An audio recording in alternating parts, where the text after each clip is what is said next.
अच्छा तो mister x के प्यारे साथियों, उम्मीद करता हूं आप सभी एकदम बढ़िया से होंगे और आराम से बारिश का मजा ले रहे होंगे। और इसी बारिश के मजे में आज जबरदस्त डर का तड़का लगने वाला है, क्योंकि यह तो आप जानते हैं कि हमारी हर स्टोरी जो होती है वह कमजोर दिल वालों के लिए नहीं होती है। स्टोरी में कई बार ऐसे ऐसे दृश्य सामने आ जाते हैं कि सुनने वाले की रूह कांप उठती है। अगर आप स्टोरी में पूरी तरह से डूब जाते हैं तो यकीन मानिए, आधी रात को जब आप स्टोरी सुनेंगे तो आपको बाहर जाने का मन भी नहीं करेगा। तो आज जो घटना मेरे सामने आई है वह एक ऑटो ड्राइवर की है। साथ में उसका एक दोस्त भी था। तो ऑटो ड्राइवर काफी गरीब परिवार से था और अपने बच्चों का लालन पालन बड़े ही मुश्किलों से करता था। और ऐसे मीडियम क्लास घर में जब कोई बीमारी पीछे लग जाती है ना, तो आदमी बहुत बुरी तरीके से टूट जाता है। उसकी पूरी जीवन भर की जमा पूंजी खत्म हो जाती है, लेकिन वह बीमारी उसके पूरे घर को खा बैठती है। तो ऐसे में जब वह चारों तरफ से निराश हो जाता है, फिर आप अंदाजा भी नहीं लगा सकते कि वह पैसे लाने के लिए किस हद तक जा सकता है। अगर उसे यमराज से भी लड़ना पड़े तो वह यमराज से भी भीड़ जाता है। तो वह ऑटो ड्राइवर ऐसे ही कुछ संघर्ष के समय में एक ऐसी हवेली में चला जाता है जहां पर काफी समय से यह अफवाहें चल रही थी कि उसमें काफी सारा धन और खजाना वहां पर छिपा हुआ है। लेकिन उसके साथ ही साथ उस हवेली में कुछ प्रेत आत्माओं का भी बसेरा था और कहा जाता था कि जो भी वहां पर जाता था वह कभी जिंदा वापस नहीं लौटा था। काफी लोग ऐसे थे जो उस खजाने की तलाश में हवेली के अंदर गए थे और वहां पर खजाना ढूंढने की कोशिश भी की, लेकिन बाद में वह वापस कभी निकल ही नहीं पाए। पता नहीं उनको जमीन खा गई या आसमान निगल गया। तो यहाँ पर इस ऑटो ड्राइवर को उन सभी घटनाओं के बारे में अच्छे से पता था। लेकिन मैंने बताया कि इंसान गरीबी के आगे हर तरह से हार जाता है और वह अपनी गरीबी को मिटाने के लिए और अपने एक बहुत बड़े संकट को टालने के लिए उस हवेल में घुसने का फैसला करता है। और वहां पर उसके साथ क्या क्या हुआ वही मैं आपको आज की घटना में बताने जा रहा हूं। तो चलिए इस घटना को शुरू करते हैं। ऑटो ड्राइवर शंकर माथे पर शिकन लिए अपने ऑटो को उस सुनसान इलाके की तरफ मोड़ देता है जहां पर लोग जाने से भी डरते हैं।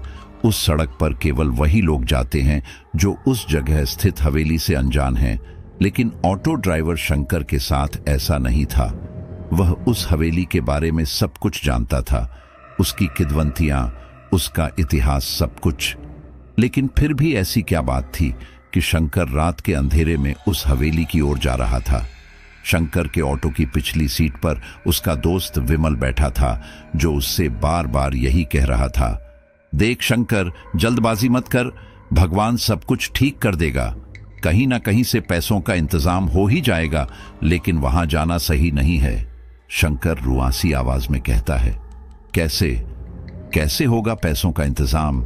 क्या मेरी कोई लॉटरी लग जाएगी या मुझे पैसों से भरा बैग मिल जाएगा?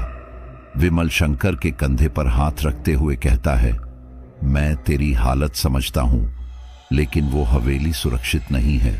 तुझे उसकी कहानियों के बारे में नहीं पता क्या? हमारा एक लालच हमें ले डुबा सकता है, हमारी जान पर बना सकती है। वहां पर कई बार कई लाशें मिली हैं। जिस किसी ने भी उस हवेली के खजाने को ढूंढने की कोशिश की है वह मारा गया है। तू मेरी बात समझता क्यों नहीं है?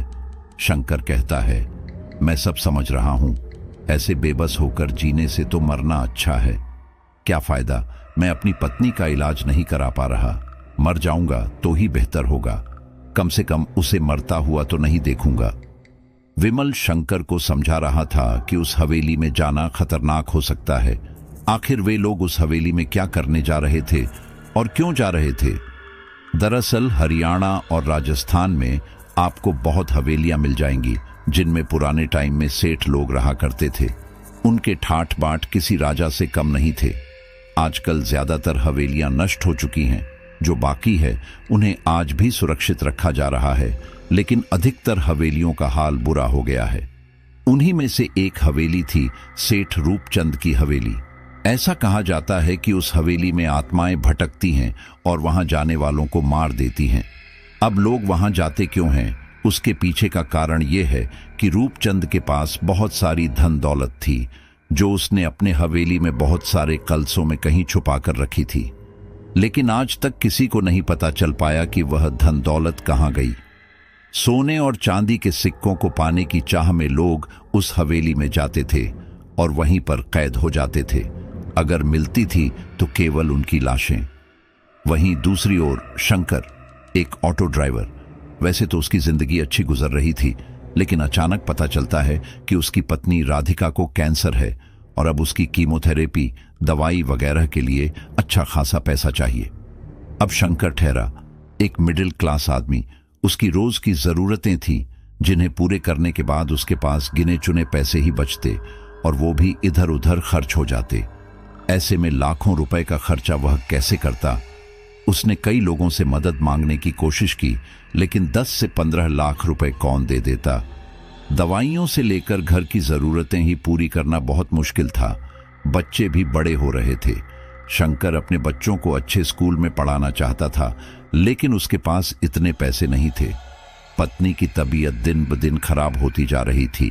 वह अपनी पत्नी को खोना नहीं चाहता था, इसीलिए उसने एक फैसला किया और वो फैसला था सेठ रूपचंद की हवेली में जाकर उस खजाने की खोज करना जिसे पाने की कोशिश हर व्यक्ति ने की, और जिस व्यक्ति ने खजाने को पाने की कोशिश की वह कभी वहां से लौटा ही नहीं।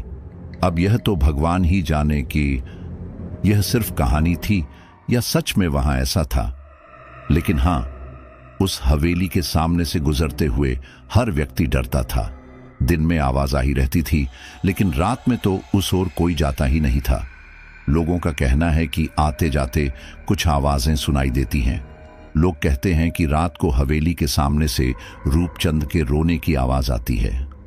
एक कहानी यह भी है कि रूपचंद अपनी दौलत से बहुत मोहब्बत करता था, लेकिन उसके घर में रहने वाले नौकरानी उसके घर से सोने और चांदी के सिक्कों के कल से चुरा कर ले गई। इसके बाद रूपचंद ने उसे ढूंढने की काफी कोशिश की, लेकिन वह लड़की मिली नहीं और अपनी दौलत के खोने के गम में रूपचंद पागल सा हो गया और फिर एक दिन उसने आत्महत्या कर ली। तब से रूपचंद की आत्मा उस हवेली में भटकती है और फिर धीरे धीरे रूपचंद की आत्मा वहां मौजूद लोगों को मारने लगी। रूपचंद के परिवार में केवल उसकी पत्नी और उसके 2 लड़के थे। रूपचंद की मृत्यु के बाद उसकी पत्नी की रहस्यमयी तरीके से मौत हो गई और 2 बच्चे कहां चले गए आज तक किसी को नहीं पता। यह सब तो कहानी है, लेकिन सच तो केवल उसे ही पता है जो उस हवेली के अंदर गया है। उस रात शंकर ने भी रूपचंद की हवेली में जाने का तय कर लिया था। अपने दोस्त विमल के लाख समझाने के बाद भी वह नहीं माना। विमल को डर तो था कि अगर उसे कुछ हो गया तो उसके बाद उसकी पत्नी और बच्चों का क्या होगा, लेकिन शंकर अपनी लाइफ से इतना ज्यादा फ्रस्ट्रेट हो चुका था कि उसे किसी भी तरह रूपचंद के खजाने की खोज करनी थी। उस रात शंकर ने अचानक रूपचंद की हवेली में जाने की सोची, लेकिन अकेले जाने की हिम्मत नहीं कर पा रहा था। फिर उसने अपने खास दोस्त विमल से उस हवेली में जाने की जिद की। पहले तो विमल भी न नखुर करता रहा। अंत में शंकर की बेबसी देखकर वह भी उस हवेली में जाने के लिए तैयार हो गया। हवेली में पहुंचते ही उसकी ऊंची ऊंची दीवारों के बीच लगा एक लकड़ी का भारी दरवाजा था जो थोड़ा टूटा हुआ था और उसके दूसरी ओर आसानी से जाया जा सकता था। हवेली के दरवाजे पर पहुंचते ही उल्लू बोलने की आवाज आने लगती है, जिसे सुनकर शंकर और विमल तुरंत सहम जाते हैं और वे दोनों एक दूसरे का हाथ पकड़ लेते हैं। विमल एक आखिरी बार कहता है, शंकर यार, जिद मत कर, अभी भी समय है, लौट चलते हैं। मुझे तो डर है कि कहीं हमने इस हवेली में कदम रखा और फिर यही फंसे रह गए तो क्या होगा। शंकर का गला सूख चुका था। वह अपने गले को धुआं से तर करता है और भगवान का नाम लेकर हवेली के अंदर पहला कदम रख देता है। जैसे ही वह कदम रखता है, चारों तरफ से चमगादड़ों का झुंड उड़ता हुआ इधर उधर जाने लगता है और उसके पंखों की फड़फड़ाहट की आवाज शंकर और विमल के कानों को चीरती हुई दूर तक जाती है। लेकिन कुछ ही सेकंड बाद माहौल बिल्कुल शांत हो जाता है। शंकर हाथ में टॉर्च लिए था। वह टॉर्च की रोशनी चारों तरफ मारता है। शंकर और विमल हवेली के बिल्कुल बीचों बीच खड़े थे और उनके ऊपर खुला आसमान था। हवेली में चारों तरफ ऊंची ऊंची दीवारें और कमरे बने हुए थे। वह हवेली 3 मंजिला थी और देखने में बहुत ज्यादा पुरानी लग रही थी। दीवारें लगभग काली हो चुकी थी। आसपास झाड़ियां और पेड़ उग आए थे। हवेली के उस नजारे को देखकर शंकर और विमल की दिल की धड़कन तेज हो गई थी। एक पल को तो शंकर का भी मन हुआ कि वह वापस लौट चले, लेकिन नहीं, उसका दिमाग वापस लौटने को नहीं कह रहा था। इसीलिए वह हवेली में बने कमरों की तरफ बढ़ा। विमल उसके पीछे था। कमरे में जाने से पहले एक बरामदा था और बरामदे पर चढ़ने के लिए कुछ सीढ़ियां थी जो कि टूटी फूटी थीं। शंकर टॉर्च दिखाते हुए जैसे ही पहली सीढ़ी पर कदम रखता है, अचानक उसके पैरों के सामने से एक सांप गुजरता है, जिसे देखकर वह उछल पड़ता है। शंकर को इस तरह उछलता देख विमल भी घबरा जाता है और चिल्लाने लगता है। तब शंकर विमल को शांत कराता है और कहता है, अरे कुछ नहीं है, कुछ नहीं है, चुप हो जा।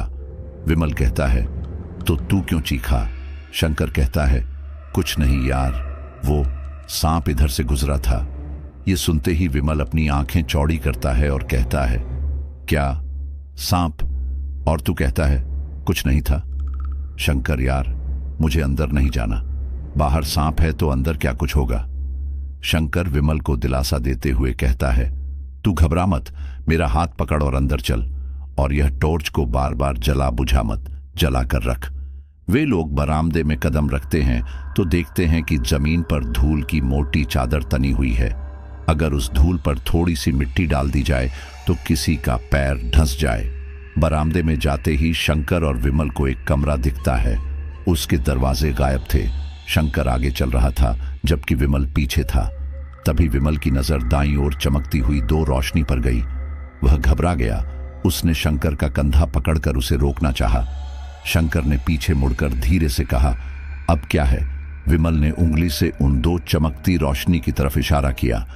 शंकर ने जैसे ही उस चमकती रोशनी की ओर अपनी लाइट की, वह तुरंत उछलकर जमीन पर गिर गया। एक बिल्ली जिसकी आंखें हरे रंग में चमक रही थी, वह शंकर के मुंह पर झपट्टा मारने लगी और उसे नोचने लगी। एक पल को तो विमल घबरा गया था, लेकिन अगले ही पल जब उसने देखा कि यह तो एक बिल्ली है, तो फिर वह बिल्ली को मारने लगा और उसे भगा दिया। शंकर अपने आप को संभालता है। वह कहता है, अजीब बवाल है, ऐसा लगता है यहाँ पर भूत प्रेत नहीं, जानवर रहते हैं, कभी सांप, बिच्छू, कभी चमगादड़ और अब ये बिल्ली। विमल कहता है, यार तुझे भी तो रात में ही आने की पड़ी थी, दिन में नहीं आ सकता था। शंकर कहता है, दिन में हमें यहां कौन आने देता? इस रोड पर अच्छे खासे लोग आते जाते हैं। अगर किसी को पता चल जाता कि हम इस हवेली में जा रहे हैं तो कोई भी पुलिस को बुलाकर हमें अंदर करवा देता। शंकर और विमल पहले कमरे में जाते हैं। वह देखते हैं कि कमरे में एक टूटा हुआ पलंग और टूटी हुई कुर्सी के कुछ अवशेष पड़े हैं। शंकर जब अपनी टॉर्च इधर उधर मारता है तो उसे जमीन पर रद्दी के कुछ कागज पड़े दिखाई देते हैं। टॉर्च मारने पर वे कागज अपने आप हवा में उड़ने लगते हैं। यह देखकर शंकर और विमल को अजीब लगता है, लेकिन फिर धीरे धीरे जमीन पर पड़ी धूल भी अपने आप हवा में उड़ने लगती है, जिस कारण शंकर और विमल को खांसी उठने लगती है और वे लोग तुरंत बाहर आ जाते हैं। बाहर बिल्कुल शांति थी, कोई हवा नहीं, कोई आहट नहीं। वे लोग बरामदे में होते हुए दूसरे कमरे में जाते हैं। वहां उन्हें एक बहुत बड़ा बक्सा दिखाई देता है। उस बक्से को देखकर शंकर की आंखों में चमक आ जाती है। वह खुशी से विमल की ओर देखता है और कहता है, देख यार, ये एक संदूक है और इसमें ताला भी लगा है, तोड़कर देखते हैं, हो सकता है इसमें कुछ हो। विमल उस बक्से को अच्छी तरह देखता है। बक्से पर भी धूल की मोटी परत छड़ी हुई थी। देखने में ही कई वर्षों पुराना लग रहा था और उस बक्से पर एक मोटा जंग लगा हुआ ताला लटका हुआ था। विमल को भी शक होता है कि शायद इसमें कुछ हो सकता है। विमल बाहर से एक पत्थर उठाकर लाता है और फिर दोनों मिलकर उस संदूक के ताले को तोड़ते हैं, लेकिन जैसे ही वो संदूक को खोलते हैं तो डर के मारे चिल्ला उठाते हैं, क्योंकि संदूक के अंदर एक कंकाल पड़ा हुआ था। संदूक से बहुत ही ज्यादा दुर्गंध भी आ रही थी। शंकर और विमल तुरंत वहां से भागते हैं। विमल तो उल्टी करने लगता है। शंकर जैसे तैसे करके उसे संभालता है। विमल कहता है, शंकर चल वापस घर चलते हैं, हम कोई दूसरा रास्ता ढूंढेंगे, कहीं से तो पैसों का इंतजाम हो ही जाएगा। यहाँ रुकना ठीक नहीं है। शंकर बेबसी के साथ कहता है, यार विमल, ऐसा मत कह, मैं तेरे भरोसे ही यहाँ आया हूं। एक बार पूरी हवेली घूमने में क्या ही जाता है, क्या पता एक सिक्का ही मिल जाए। शंकर की आंखों में आंसू थे। विमल शंकर का सबसे अच्छा दोस्त भी था, इसीलिए वो शंकर के साथ आने के लिए तैयार हो गया था। लेकिन हवेली की डरावनी घटनाएं विमल का साहस तोड़ रही थी।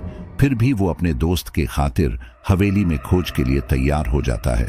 विमल कहता है, अच्छा ठीक है, रोना बंद कर, लड़कियों के जैसे रो रहा था, चल दूसरा कमरा देखते हैं। इसी तरह विमल और शंकर एक एक करके हवेली में सभी कमरों में खजाने की खोज कर रहे थे। जब वे लोग बरामदे में थे तब उन्हें एक कमरे से किसी के रोने की आवाज आने लगी। वैसे तो वे लोग दूसरे कमरे में जाने वाले थे, लेकिन रोने की आवाज की वजह से वे लोग सामने वाले कमरे में चले जाते हैं। वह कमरा पूरी तरह से खाली था, बस दीवार पर एक खूंटी थी और खूंटी पर एक लंबा कपड़ा बंधा था। ऐसा लग रहा था जैसे वो कोई ओढ़नी या अंगोछा है। कमरे में घुसते ही विमल और शंकर की नजर सीधे खूंटी पर बंधे कपड़े पर जाती है, जो शायद सफेद रंग का था, लेकिन धूल, मिट्टी और मकड़ी के जालों ने उसे अपने कब्जे में ले लिया था। शंकर और विमल की टॉर्च की रोशनी उसी कपड़े पर अटकी हुई थी और वो कपड़ा हिल रहा था जैसे कोई झूला हो। विमल समझने की कोशिश कर रहा था कि आखिर ये कपड़ा इतना हिल क्यों रहा है, लेकिन वहीं दूसरी ओर शंकर की नजर उस कमरे की एक खिड़की पर थी। खिड़की के दूसरी ओर एक सफेद सा साया खड़ा था। ऐसा लग रहा था जैसे कोई लड़की खड़ी हो और उसके कपड़े उड़ रहे हों। चूंकि शंकर और विमल दोनों के टॉर्च की रोशनी खूंटी के पर थी, इसीलिए शंकर को बाहर खड़ा साया ठीक से दिख नहीं पाता। लेकिन जैसे ही वो अपनी टॉर्च खिड़की की तरफ करता है, वैसे ही वो साया अपने आप गायब हो जाता है। इसके साथ ही रोने की आवाज भी बंद हो जाती है। विमल कहता है, तूने भी वो आवाज सुनी थी ना? शंकर कहता है, हाँ, आवाज आई तो थी और इसी कमरे से आई थी। विमल कहता है, चल छोड़, दूसरे कमरे में चलते हैं, हमें डरना नहीं है। इतना कहकर विमल और शंकर वापस आने के लिए मुड़ते हैं। तभी खूंटी पर टंगा कपड़ा अपने आप उड़ते हुए शंकर के सिर पर गिर जाता है, जिससे शंकर का पूरा मुंह ढक जाता है। इस घटना से शंकर बुरी तरह घबरा जाता है। उसके हाथ से टॉर्च भी गिर जाती है। वह चिल्लाने लगता है। विमल भी शंकर की ओर देखते ही घबरा जाता है। विमल जल्दी से शंकर के मुंह से वो कपड़ा हटाता है, लेकिन जैसे ही विमल ने शंकर के मुंह से कपड़ा हटाया, वह खुद हैरान रह गया। शंकर का चेहरा पूरी तरह से लाल हो गया था। उसके मुंह पर खून लगा हुआ था। अपने मुंह से कपड़ा हटता देख शंकर को भी अपने चेहरे पर किसी चिपचिपी चीज का एहसास होता है, इसलिए वह भी अपना गाल छूकर देखता है तो खुद भी चौंक जाता है। वह घबराते हुए कहता है, विमल, विमल, ये सब क्या है? विमल भी घबराया हुआ था। वह कहता है, मेरे दोस्त, मैं नहीं जानता, ये कपड़ा तेरे ऊपर अपने आप कैसे आया? विमल जल्दी से उस कपड़े को उठाकर देखता है तो उस कपड़े में कहीं भी कोई खून का निशान नहीं था। विमल और शंकर दोनों हैरान रह जाते हैं कि शंकर के मुंह पर वो खून कहां से आया। शंकर उसी कपड़े से अपना चेहरा पोंछ लेता है जो कुछ देर पहले उसके मुंह पर आकर गिरा था। विमल इस घटना से काफी डर गया था। न केवल विमल बल्कि शंकर भी। लेकिन शंकर अपने डर को जाहिर नहीं कर रहा था, क्योंकि उसे डर था कि कहीं विमल हवेली से बाहर जाने की जिद न करने लगे। फिर वे लोग उस कमरे से बाहर निकल जाते हैं। विमल कहता है, शंकर, हम इधर उधर की चीजों में ना लगे तो ही बेहतर है। हमें जल्द से जल्द खजाने को ढूंढना होगा। देख, मुझे लगता है कि वो खजाना कहीं ना कहीं ऐसी जगह पर छुपा हुआ होगा जहां पर आम इंसान ना पहुंच पाए। हमें हर कमरे में ऐसी जगह को खोजना होगा जो थोड़ी गुप्त हो, जैसे कोई ताक या कमरे के अंदर एक अन्य दरवाजा, कुछ इस तरह का। शंकर कहता है, हाँ भाई, तू बिल्कुल सही कह रहा है। हमें अपना वक्त खराब नहीं करना चाहिए। वे लोग हिम्मत करते हुए ग्राउंड फ्लोर के अन्य कमरे में जाते हैं। इसी तरह लगभग 2 या 3 कमरे और देखते हैं। फिर उन्हें एक ऐसा कमरा दिखाई देता है जहां पर एक अजीब सुगंध आ रही थी। वह सुगंध किस चीज की थी यह उन्हें नहीं पता, लेकिन वह जिसकी भी सुगंध थी उन्हें वहां ठहरने पर मजबूर कर रही थी। वे दोनों चुपचाप बिना एक दूसरे से बात किए कुछ देर वहीं रुके रहते हैं। वहां काफी सारा सामान भी पड़ा हुआ था। ऐसा लग रहा था जैसे कोई स्टोर रूम है। अचानक विमल के दिमाग में एक बात आती है कि ये एक भरा हुआ कमरा है, जबकि अन्य सभी कमरे लगभग खाली ही थे। हो सकता है यहां हमें कुछ मिल जाए, इसलिए वह शंकर से कहता है। शंकर एक अजीब ही सम्मोहन में था। वह विमल की आवाज़ नहीं सुनता। विमल दोबारा कहता है, शंकर कहां खो गया? शंकर ध्यान को तोड़ते हुए कहता है, हाँ मैं सुन रहा हूं। विमल कहता है, मुझे यह कोई स्टोर रूम जैसा लग रहा है। एक बार हम इस जगह को अच्छी तरह चेक करते हैं। हो सकता है खजाना यहीं कहीं छुपा हुआ हो। वे लोग उस कमरे का एक एक सामान हटाकर देखने लगते हैं। वहां एक काफी पुरानी लकड़ी की लगभग टूटी हुई अलमारी खड़ी थी। विमल जैसे ही अलमारी पर टॉर्च मारता है, तब उस टूटी हुई अलमारी के पीछे की तरफ एक रास्ता सा दिखाई देता है। विमल पास जाकर देखता है तो पाता है कि हाँ, अलमारी के पीछे अंधेरा है और शायद कोई कमरा भी है। विमल शंकर से कहता है, शंकर इधर आ, इस अलमारी को हटाने में मेरी मदद कर। शंकर पूछता है, क्या हुआ, कुछ मिला क्या? विमल कहता है, पता नहीं, ऐसा लगता है इसके पीछे कोई कमरा है। विमल और शंकर दोनों मिलकर उस अलमारी को हटाते हैं। वह अलमारी ज्यादा भारी नहीं थी, क्योंकि लगभग टूटी हुई थी, बस खांचा रह गया था। वे लोग जब उस अलमारी को हटाते हैं तो एक छोटी सी चौखट पाते हैं। चौखट के अंदर एक छोटे से स्टोर रूम जैसा ही तहखाना बना हुआ था। तहखाना कह लो या फिर एक तिजोरी कह लो। जब वे उस छोटी सी जगह पर टॉर्च मारते हैं तो उन्हें वह जगह काफी अजीब लगती है। 3 मीटर लंबी और 2 मीटर चौड़ी जगह का भला क्या काम हो सकता है, लेकिन जैसे ही वह टॉर्च उस जगह की जमीन पर मारते हैं, तब उन्हें वहां बड़े बड़े गोल खाने दिखाई देते हैं और उसके नीचे काफी धूल मिट्टी और कुछ मटके भी दिखाई देते हैं। मटकों को देखकर विमल की आंखों में चमक आ जाती है। वह जल्दी से चिल्लाता है, शंकर ये देख, ये क्या है? शंकर जब जाकर देखता है तो वह भी खुश हो जाता है। वह उत्सुकता के साथ कहता है, यार ये तो मटके हैं, कहीं इनमें खजाना तो नहीं? इतना कहते ही शंकर उस तंग सी जगह पर चला जाता है और एक मटका उठाने की कोशिश करता है। मटका काफी भारी था। भारी मटके को देखकर शंकर का मन और भी ज्यादा गदगद हो जाता है। वह खुशी से कहता है, यार लगता है अब किस्मत चमकने वाली है, तू ठीक से टॉर्च दिखा। शंकर वह मटका उठा ही रहा था कि तभी उनके कानों में पायल की झंकार की आवाज आती है। वह आवाज काफी तेज आ रही थी।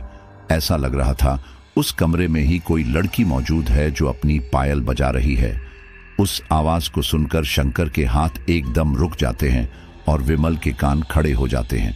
विमल को ऐसा लग रहा था कि उसके पीछे ही कोई खड़ा है, लेकिन उसमें हिम्मत नहीं थी कि वह पीछे पलट कर देख ले।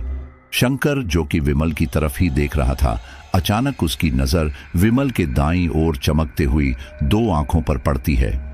इस बार उन चमकती हुई आंखों को देखकर पता चल रहा था कि वे आंखें बिल्ली की नहीं है। शंकर विमल से कहना चाहता था, लेकिन जैसे उसकी जुबान ही बंद हो गई हो, वह कुछ बोल ही नहीं पा रहा था, बस बुत बना खड़ा था।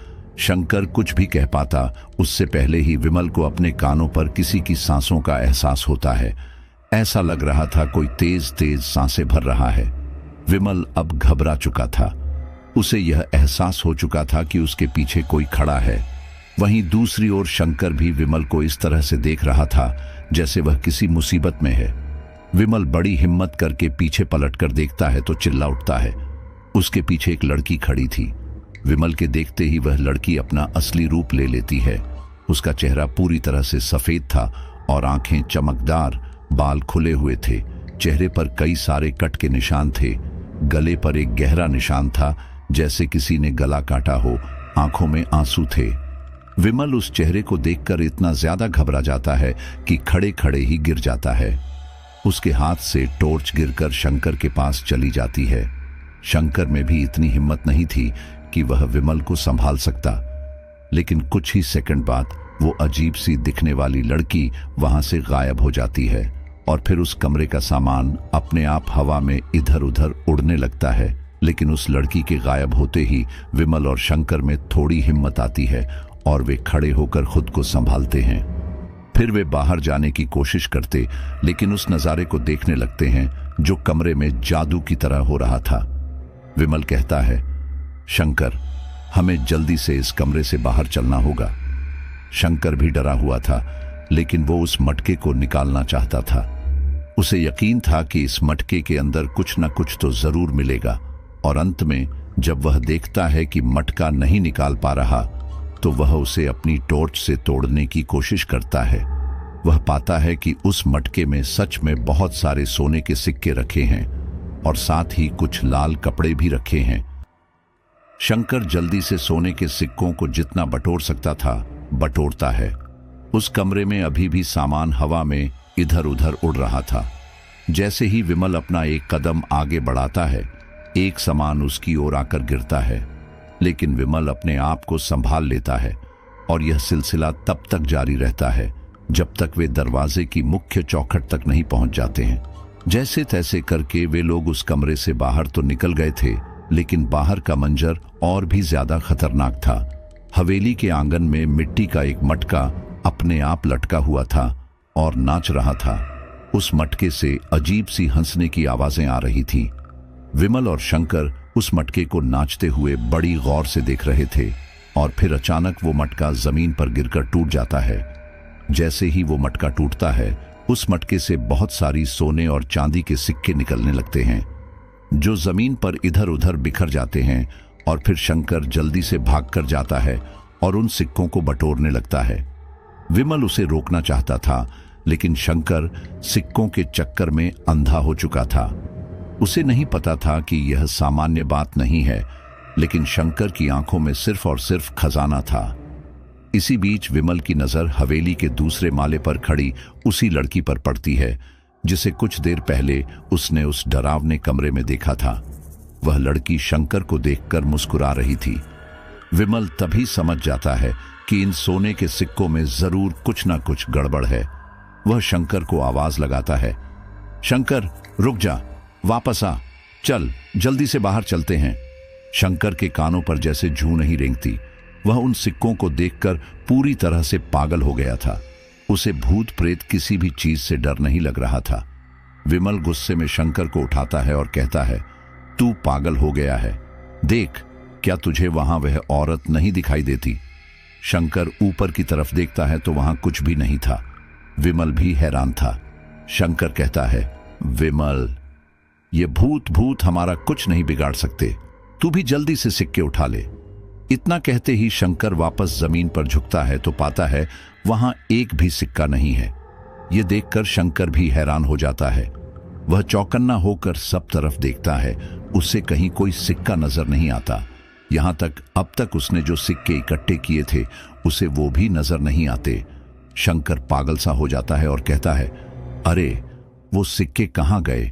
सारे सिक्के कहां गए? अब उसके पास केवल वही सिक्के बचे थे जो वह कमरे से लेकर आया था। वह उन सिक्कों को अपने थैले में अच्छे से बांध लेता है। विमल शंकर का हाथ पकड़कर उस हवेली से बाहर लेकर जाने लगता है, लेकिन अचानक हवेली में पड़े ईंट पत्थर हवा में उड़ते हुए आते हैं और दरवाजे को बंद कर देते हैं। अब विमल घबरा जाता है और गुस्से में कहता है, देख, मैं कब से कह रहा था कि हमें बाहर चलना चाहिए, अब हम यहां फंस गए। वे लोग इधर उधर देखते हैं और हवेली से बाहर निकलने का रास्ता ढूंढते हैं, लेकिन उस हवेली में आने और जाने का केवल एक ही मुख्य दरवाजा था।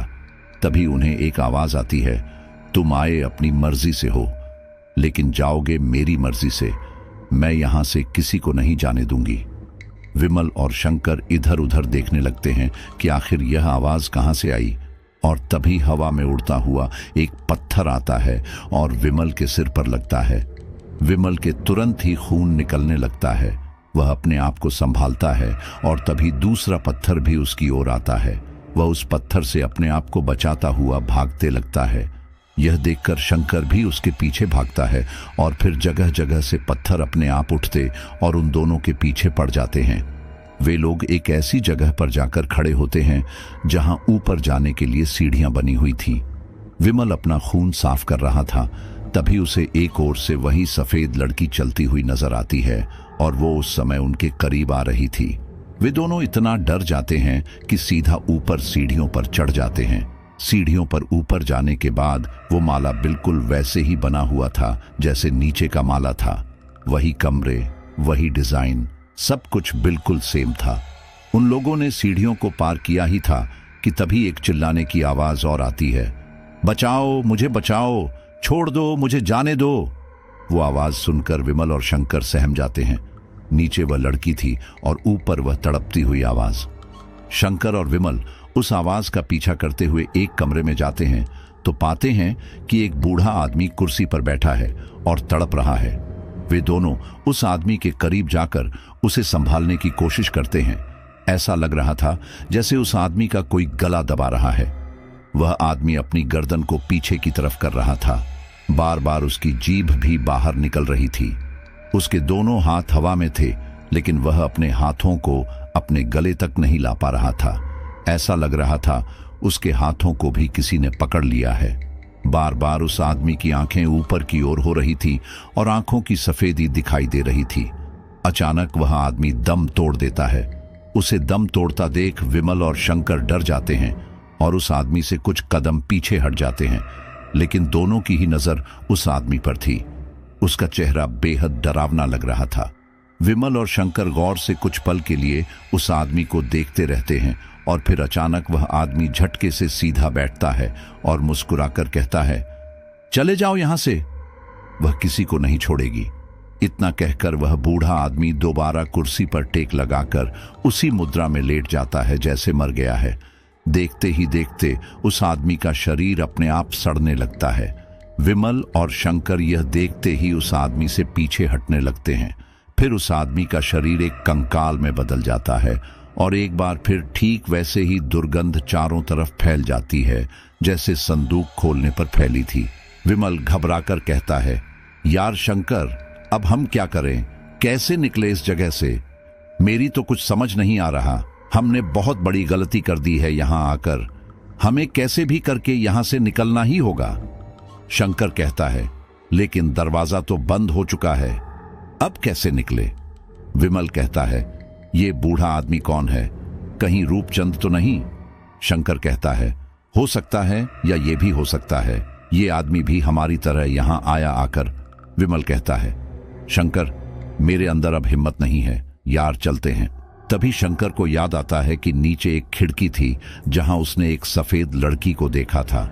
वह खिड़की इतनी बड़ी तो थी ही कि उसमें से कूदकर बाहर जाया जा सके। शंकर विमल से कहता है, हम खिड़की से कूद सकते हैं। नीचे कमरों में बनी खिड़की काफी बड़ी थी। तुझे याद है जिस कमरे में मेरे ऊपर वह कपड़ा गिरा था, मैंने उस कमरे में खिड़की देखी थी। हमें वहीं चलना चाहिए। विमल हाँ में सिर हिलाता है।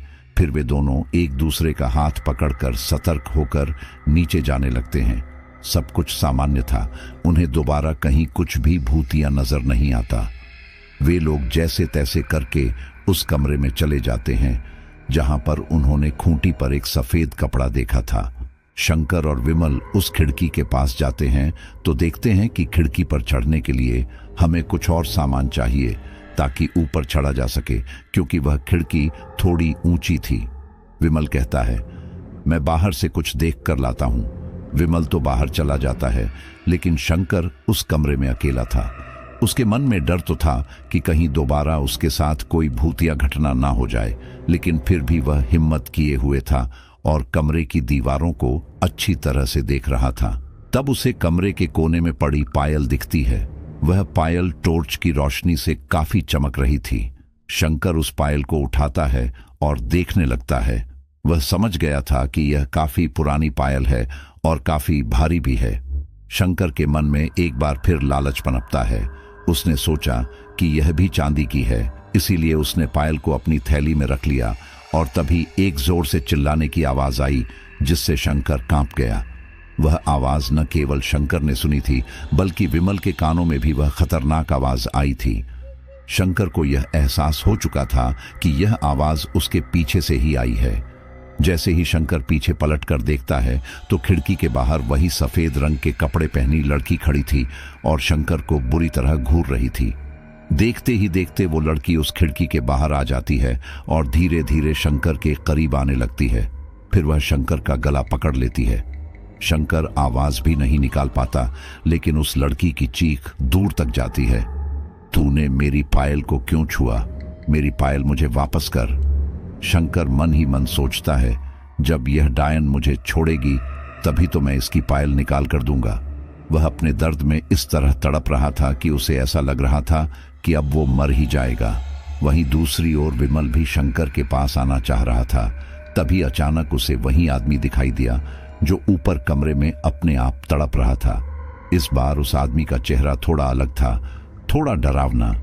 चेहरा पूरी तरह सफेद था, जबकि आंखें काली और आंखों के गड्ढे भी काले हो रखे थे। वह आदमी कहता है, ले जाओ अपने दोस्त को, वरना अब वह नहीं बच पाएगा।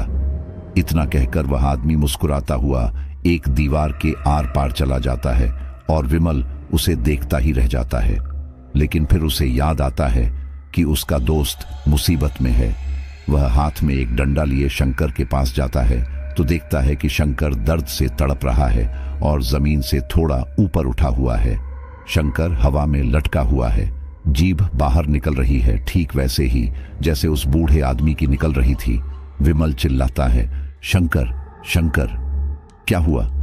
फिर विमल आसपास देखता है तो उसे शंकर के अलावा और कोई दूसरा दिखाई भी नहीं दे रहा था।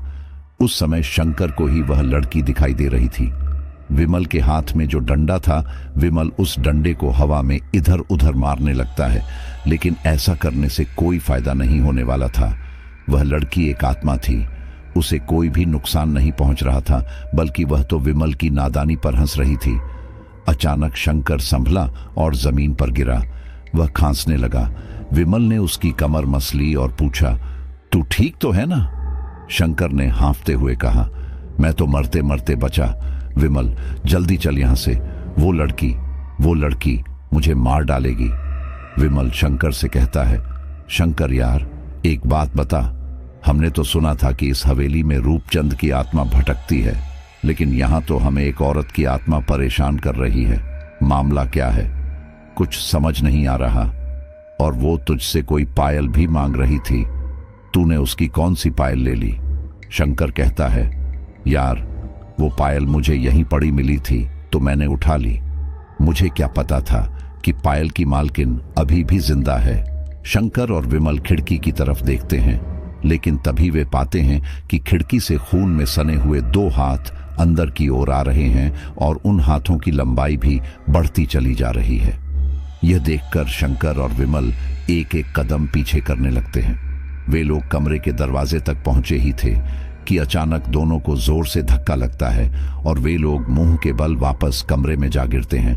तब एक आवाज आती है, अब मैं तुम लोगों को कहीं नहीं जाने दूंगी। तुम लोग मेरे खजाने तक कैसे आए? मेरा खजाना क्यों लिया? अब तुम में से कोई नहीं बचेगा। उस आवाज को सुनकर विमल चिल्ला उठता है और कहता है, कौन है तू? सामने आ। क्यों परेशान कर रही है और तेरा इस खजाने से क्या लेना है? यह खजाना रूपचंद का था, तेरा इस खजाने पर कोई अधिकार नहीं है। यह बात सुनते ही वो आवाज कुछ देर के लिए बिल्कुल शांत हो जाती है, जैसे वहां कुछ है ही नहीं। लेकिन अगले ही पल गुस्से से गुर्राने की आवाज चारों तरफ से आने लगती है। फिर वह औरत कहती है, रूपचंद, जो रूपचंद का था वह मेरा ही था। मैं रूपचंद की पत्नी कलावती हूं। उसकी हर चीज पर मेरा अधिकार था और रूपचंद धोखेबाज है। इतना कहते कहते वह आवाज कांप उठी, जैसे रो रही हो। वह औरत बोली, मैं कलावती हूं। मेरे पिता पूरे राजस्थान के बड़े बड़े सेठों में से एक सेठ थे, लेकिन उन्होंने मुझे एक साधारण व्यक्ति रूपचंद से ब्याह दिया। लेकिन मेरे ठाठ बाट तब भी कम नहीं हुए। मेरे पिता ने अपनी दौलत का आधा हिस्सा मुझे दिया, जिसकी वजह से रूपचंद भी अब अमीर सेठों में से माना जाने लगा। उसकी इज्जत भी उतनी ही होने लगी जितनी मेरे पिताजी की थी। लेकिन रूपचंद एक चरित्रहीन व्यक्ति था। यह मुझे विवाह के बाद पता चला। उसे सिर्फ और सिर्फ मेरी दौलत से प्रेम था। विवाह के कुछ सालों बाद रूपचंद का रवैया मेरे लिए बदलता चला गया। पहले तो मैं इसकी वजह नहीं समझ पाई, मुझे लगा काम कारोबार की वजह से वो मुझे समय नहीं दे पा रहे हैं, लेकिन फिर पता चला कि मेरे साथ रूपचंद ऐसा क्यों कर रहा है, क्योंकि उसका संबंध हमारे घर की नौकरानी चंद्रिका से था। वही नौकरानी जो लोगों के घर की जूठन साफ करती है। ये मैं कैसे बर्दाश्त कर लेती कि मेरे पति का संबंध एक जूठन साफ करने वाली लड़की से? नहीं, कभी भी नहीं। मैं सौतन स्वीकार कर भी लेती, लेकिन वह मेरी बराबरी की होती। ये बात अगर मेरे पिताजी तक पहुंच जाती तो सोचो उनकी इज्जत किस कदर मिट्टी में मिल जाती। मैं यह बर्दाश्त नहीं कर सकती थी। मैंने इस बारे में रूपचंद से बात की और कहा कि वह अपना संबंध चंद्रिका से पूरी तरह खत्म कर दे, वरना अच्छा नहीं होगा। मुझे लगा था रूपचंद यह बात जानकर घबरा जाएगा कि मुझे उसके और चंद्रिका के संबंध के बारे में पता चल चुका है और वह चंद्रिका से संबंध भी तोड़ देगा, लेकिन नहीं, ऐसा नहीं हुआ। जब रूपचंद को यह बात पता चली कि मैं उसके बारे में सब कुछ जान चुकी हूं, तो उसके पर और भी ज्यादा निकल आए। वह चिंता मुक्त हो गया, ऐसे जैसे उसके दिल पर कोई बोझ था और अब उतर गया। उसने मुझे साफ साफ शब्दों में कहा कि मैं चंद्रिका से प्रेम करता हूं और उसे नहीं छोड़ सकता। तुमसे विवाह करना मेरी एक मजबूरी थी और तुम हमेशा एक मजबूरी ही रहोगी। जब मैं अपने पति रूपचंद से इस बारे में बात कर रही थी, तब वहां चंद्रिका भी आ गई और उसे भी यह बात पता चल गई कि मैं उन दोनों के संबंध के बारे में जान चुकी हूं। वह पहले थोड़ा तो घबराई, लेकिन रूपचंद ने मेरे सामने ही चंद्रिका का हाथ पकड़ा और कहा, देख लो अच्छे से इसकी शक्ल, यह तुमसे लाख गुना अच्छी है और मेरा ध्यान भी रखती है, इसलिए मैं इसे कभी नहीं छोड़ सकता। ये भले ही मेरे घर के जूठन साफ करते हो, लेकिन है मेरी प्रेमिका ही और सदैव रहेगी। मैं उस समय इतना गुस्से में थी कि मैंने चंद्रिका को एक थप्पड़ जड़ दिया। चंद्रिका तो शांत रही, लेकिन रूपचंद मुझ पर भड़क गया और उसने मुझे एक की बजाय 2 थप्पड़ मारे। मैं उस समय खून का घूंट पीकर रह गई, लेकिन उस दिन के बाद रूपचंद की हिम्मत दिन ब दिन बढ़ती चली गई। मैं रूपचंद को समझने की हर कोशिश करती रही। मैंने अपने दोनों बेटे का वास्ता भी दिया, लेकिन वह जैसे चंद्रिका के प्रेम में खो चुका था, या जैसे चंद्रिका ने उस पर कोई काला जादू कर दिया था। धीरे धीरे हम दोनों में दूरियां इतनी बढ़ती चली गई कि अब वह मुझे मारने पीटने लगा। मैंने कई बार सोचा कि अपने पिताजी से इस बारे में बात करूं, लेकिन हर बार यह सोचकर चुप हो जाती कि मेरे पिताजी बहुत ही गुस्से वाले हैं। अगर उन्हें रूपचंद की सच्चाई के बारे में पता चला तो वह रूपचंद को नहीं छोड़ेंगे और साथ ही हमारी इज्जत भी कहीं की नहीं रहेगी। मेरे 2 बेटों का क्या होगा? मैं हमेशा इसीलिए चुप रही, लेकिन कौन जानता था कि रूपचंद मेरे साथ ऐसा करेगा। तभी वो औरत तेज आवाज में चिल्लाकर बोली, रूपचंद ने चंद्रिका के लिए मुझे मौत के घाट दिया। मुझे आज भी वो दिन अच्छे से याद है। हमारी बात छोटी सी बहस से शुरू हुई थी और रूपचंद ने मुझे मारना पीटना शुरू कर दिया। उसने मुझे इतना मारा कि मैं अधमरी हो गई। मैं ठीक से खड़ी भी नहीं हो पा रही थी और रूपचंद बेहद गुस्से में था। उसके हाथ में सब्जी काटने वाला बड़ा चाकू था। उसने नहीं देखा कि इससे मैं मर जाऊंगी, मुझे तकलीफ पहुंचेगी, और उसने मुझे गुस्से में बेहद दर्दनाक तरीके से मार दिया। मैं भले ही मर गई थी, लेकिन मेरी आत्मा नहीं मरी थी। मैं जीते जी भी दर्द से तड़प रही थी और अब भी दर्द में हूं। मेरा एक एक पल भारी कट रहा है। मैं मरने के बाद भी शांत नहीं रही। मैंने फैसला कर लिया था कि मैं अपने कातिल को जिंदा नहीं छोड़ूंगी। जिसने मेरे बच्चों को अनाथ कर दिया, मैं उसे जिंदा नहीं छोड़ूंगी। मैं मर चुकी थी, लेकिन मेरी आत्मा इस हवेली में भटक रही थी और चिल्ला चिल्ला कर रूपचंद से पूछ रही थी कि आखिर मेरी क्या गलती थी जो मेरे साथ तूने इतना बड़ा धोखा किया। तुझे तो मेरे पिताजी ने इतनी धन दौलत दी थी, तो क्यों उनके साथ गद्दारी की और एक नौकरानी से प्रेम किया? मुझ में क्या कमी रह गई थी जो तुझे वह चंद्रिका पसंद आई? लेकिन मेरी एक आवाज भी रूपचंद को सुनाई नहीं देती। मैं दिन रात तड़पती रही और मेरी इस तड़प ने मुझे एक शक्तिशाली आत्मा बना दिया। और फिर बस जिस दिन मुझे वह शक्ति मिली कि मैं किसी इंसान पर अपना कब्जा जता सकती, मैंने उसी दिन रूपचंद को अपना निशाना बना लिया। मैं रूपचंद को मारने के मौके ढूंढते रही। लेकिन वह किसी न किसी तरह से मुझे बच जाता था और इसी बीच उसे मेरी मौजूदगी का एहसास भी हो गया। वह ये जान चुका था कि मेरी आत्मा उसे परेशान कर रही है। न केवल रूपचंद यह जान चुका था, बल्कि चंद्रिका को भी मेरे होने का एहसास हो चुका था। फिर एक दिन उन दोनों ने इस हवेली से भागने की योजना बनाई। चंद्रिका ने कहा कि हम दोनों यहां से सारा धन लेकर कहीं दूसरी जगह चले जाते हैं और इस हवेली को किसी और को बेच देते हैं, तो कलावती की आत्मा हमें परेशान नहीं कर पाएगी। यह सुनते ही मैं घबरा गई कि मेरे बच्चों का क्या होगा। रूपचंद ने चंद्रिका की बात मानी और इस हवेली का सौदा एक दूसरे सेठ से कर दिया और फिर एक दिन आधी रात के समय उसने इस घर के खजाने को इकट्ठा किया और यहां से जाने का फैसला किया। लेकिन उस दिन मैं सबसे ज्यादा क्रोध में थी। मेरी शक्तियां दुगनी हो चुकी थीं और फिर मैंने चंद्रिका और रूपचंद दोनों को मार दिया। इतना कहकर कलावती की आत्मा जोर जोर से हंसने लगी। ऐसा लग रहा था जैसे वह उस पल को याद कर कर खुश हो रही है। उसके दिल को सुकून मिल रहा है। विमल और शंकर शांति से कलावती की यह कहानी सुन रहे थे। एक पल को वे लोग वह भूल गए थे कि उनके सामने एक आत्मा है, एक भूतनी है जो उन्हें कभी भी नुकसान पहुंचा सकती है। विमल के अंदर बहुत सारी जिज्ञासा जाग चुकी थी। वह पूछता है, लेकिन तुम्हारे बेटों का क्या हुआ? और अब अक्सर इस हवेली के लिए यही कहानी प्रचलित है कि नौकरानी खजाना लेकर भाग गई थी और रूपचंद ने आत्महत्या कर ली थी। कलावती ने बताया, यह बात मेरे बच्चों के द्वारा ही फैलाई हुई थी। जब मैंने रूपचंद्र और चंद्रिका को इस हवेली में मार दिया था, उसके बाद मेरी आत्मा मेरे बच्चों को दिखने लगी थी। लेकिन वो बच्चे मेरी आत्मा को देखकर डर नहीं रहे थे, बल्कि रो रहे थे, तड़प रहे थे कि उनकी मां कहां चली गई, क्योंकि मेरे बच्चों को तो मेरी मौत के बारे में पता ही नहीं था। फिर मैंने उन्हें अपनी दास्तान सुनाई और उनसे यही कहा, कोई भी मेरे बारे में पूछे कि घर वाले कहां चले गए तो कहना, मां अपने पिताजी के घर गई है और नौकरानी चोरी करके चली गई। पिताजी ने चोरी के दुख में आत्महत्या कर ली। मेरे बच्चों ने ही चंद्रिका की लाश को उस खजाने वाले कमरे में छुपा दिया था। वहां सिर्फ और सिर्फ कबाड़ का सामान पड़ा था। मैंने उसे इस खजाने के साथ दफन कर दिया था जिस खजाने को लेकर वह भागना चाहती थी।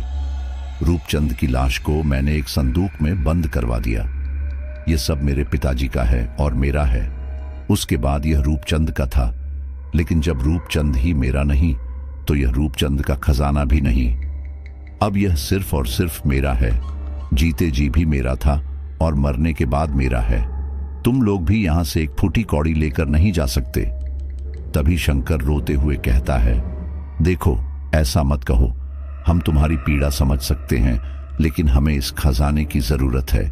मेरी पत्नी बीमार है और उसके ऑपरेशन के लिए बहुत सारा धन चाहिए। मैं एक ऑटो ड्राइवर हूं और इतना धन नहीं जुटा सकता। मेरे पास कोई दूसरा स्रोत नहीं है कि कहीं और से मुझे धन मिल जाए। कोई भी मेरी मदद करने के लिए तैयार नहीं है, इसलिए बस कुछ सिक्के मुझे दे दो ताकि मैं अपनी पत्नी का इलाज करा सकूं। देखो मेरे भी बच्चे हैं, अगर उसे कुछ हो गया तो मेरे बच्चों को कौन पालेगा, कौन देखेगा? तुम एक मां हो, तुमने भी अपने बच्चों को अनाथ पाया है। तुम मेरी पीड़ा समझ सकती हो। मैं जानता हूं कि तुम भले ही एक आत्मा हो, तुम्हारे अंदर गुस्सा है, तुम तड़प रही हो, लेकिन भगवान के लिए मेरे दुख को भी समझो। भले ही तुम्हारा पति तुम्हारा नहीं था, उसने तुम्हारे साथ गद्दारी की, लेकिन मैं ऐसा नहीं हूं। मैं अपनी पत्नी से बहुत प्रेम करता हूं। नहीं देख सकता। मुझे दुख है कि मेरी चांद जैसी पत्नी का विवाह मुझसे हुआ, मुझ जैसे अब अभागे से हुआ जो उसका इलाज तक नहीं कर पा रहा था। मैंने बहुत कोशिश की, मैं अभी कोशिश कर रहा हूं। दिन रात ऑटो चलाता हूं ताकि ज्यादा पैसे कमा सकूं और अपनी पत्नी को बचा सकें, अपने बच्चों को अच्छा जीवन दे सकूं। लेकिन आज की दुनिया पहले की दुनिया से बहुत अलग है। इंसान बहुत परेशान है। कलावती, तुम खुद ही देखो, इंसान का शरीर मर जाता है लेकिन आत्मा जिंदा रहती है। क्यों? क्योंकि आत्मा में भावनाएं होती हैं। तुम भी एक आत्मा थी। तुम जीते जी तड़प रही थी, बेबस थी, लेकिन मरने के बाद भी तुम्हारी तड़प कम नहीं हुई। सोचो, तो मैं किस कदर परेशान हो रहा हूँगा। मैं अपनी बीवी बच्चों को लेकर बहुत दुखी हूँ। प्लीज मुझे कुछ सिक्के ले जाने दो ताकि मैं अपनी पत्नी का इलाज कर सकूं। अपनी बात कहते कहते शंकर की आंखों में आंसू आ जाते हैं और वह घुटनों के बल बैठ जाता है। वह अपने दोनों हाथ जोड़ सिर को झुकाए हुए कलावती के सामने खड़ा था।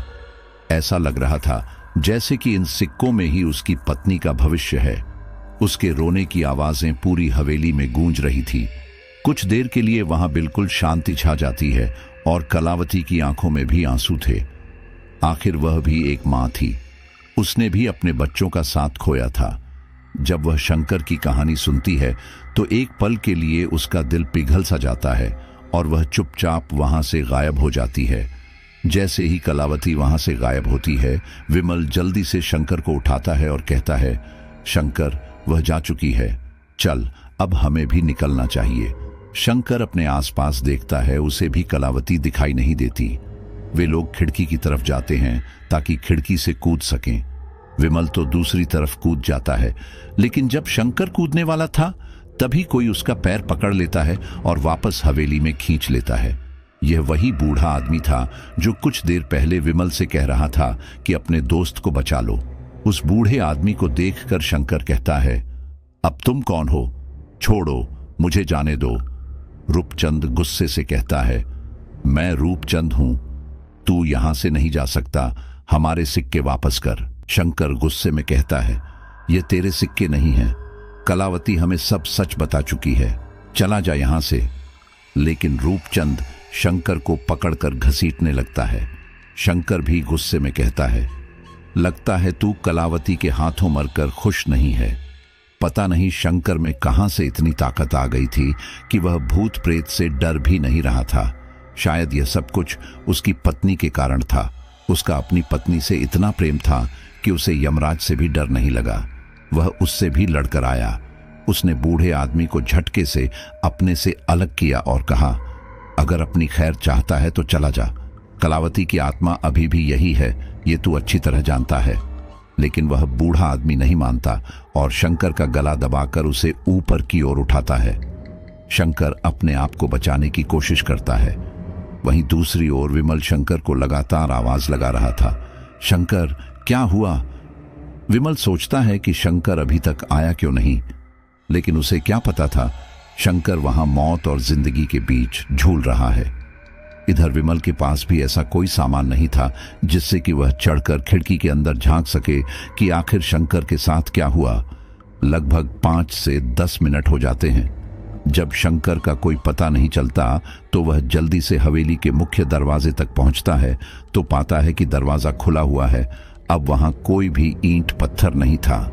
विमल दोबारा हवेली के अंदर नहीं जाना चाहता था, लेकिन शंकर की फिक्र उसे खाए जा रही थी।